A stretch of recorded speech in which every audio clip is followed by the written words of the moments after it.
The rain pounded against the windows of the Ravenscroft Hotel, a grand but weathered structure that loomed over the quiet town. Peter, a weary traveler seeking refuge from the storm, entered the lobby. The dim light flickered as the receptionist handed him a rusty key. "Room 13, she said with a forced smile, her eyes betraying a hint of unease. With each creaking step up the narrow staircase, a chill ran down Peter's spine. The corridor seemed longer than it should be, and the air was heavy with an unsettling stillness. Room 13 was at the end, a door slightly ajar as if inviting him into its mysteries. As Peter entered, he was struck by the room's antiquated charm.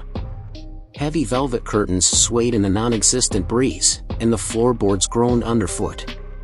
Despite the odd atmosphere, exhaustion took precedence, and Peter sank into the bed.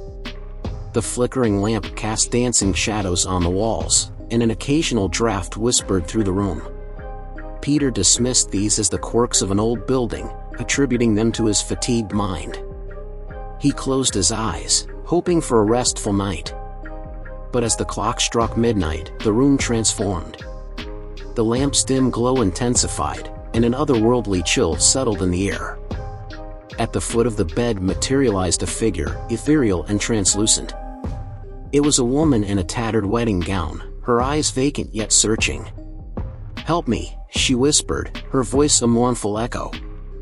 Peter, paralyzed by fear, could only watch as the ghostly figure identified herself as Elizabeth Ravenscroft.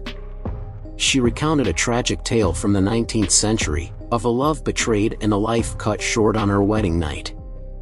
Room 13, once a bridal suite, had become a prison for her tormented spirit. Elizabeth pleaded with Peter to help her find peace, to unravel the mystery that bound her to the earthly realm.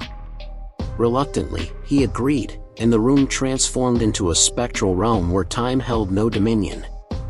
Peter experienced flashbacks of Elizabeth's life, witnessing the joy of her engagement, the whispers of jealousy that surrounded her, and the treacherous night that led to her demise. The Ravenscroft family, it seemed, was entwined in a web of betrayal and revenge. As Peter navigated the ethereal plane, he encountered other trapped spirits, each with their own tale of woe. The hotel, it seemed, held more than just memories, it harbored the echoes of sorrow and unfinished stories. The journey through time and the supernatural presented challenges. Ghostly apparitions manifested, time looped in unpredictable patterns, and the hotel's history materialized in spectral visions. Yet, Peter pressed on, driven by a combination of fear and compassion for the lost souls he encountered. Dawn approached, and with it, a revelation. Peter pieced together the fragments of Elizabeth's story, unraveling the truth behind her tragic end. A malevolent force, born out of betrayal and revenge, had ensnared her spirit, perpetuating the haunting of Room 13. In a climactic confrontation, Peter faced the malevolent force and, with a blend of courage and empathy, helped Elizabeth find peace. The room, once a chamber of despair, transformed into a sanctuary of calm. As Peter checked out of the Ravenscroft Hotel, the storm outside had subsided. The once ominous atmosphere that clung to the building had lifted. The town, it seemed, had witnessed the breaking of a curse that had plagued the Ravenscroft family for generations. Peter left the hotel with a sense of both relief and melancholy.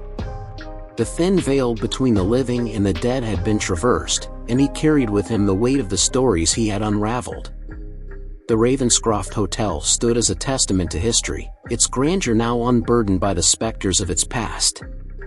The town, too, seemed to exhale, as if releasing the pent-up sorrow that had clung to the Ravenscroft name. The story of Room 13, once a whispered legend, faded into the annals of the town's history.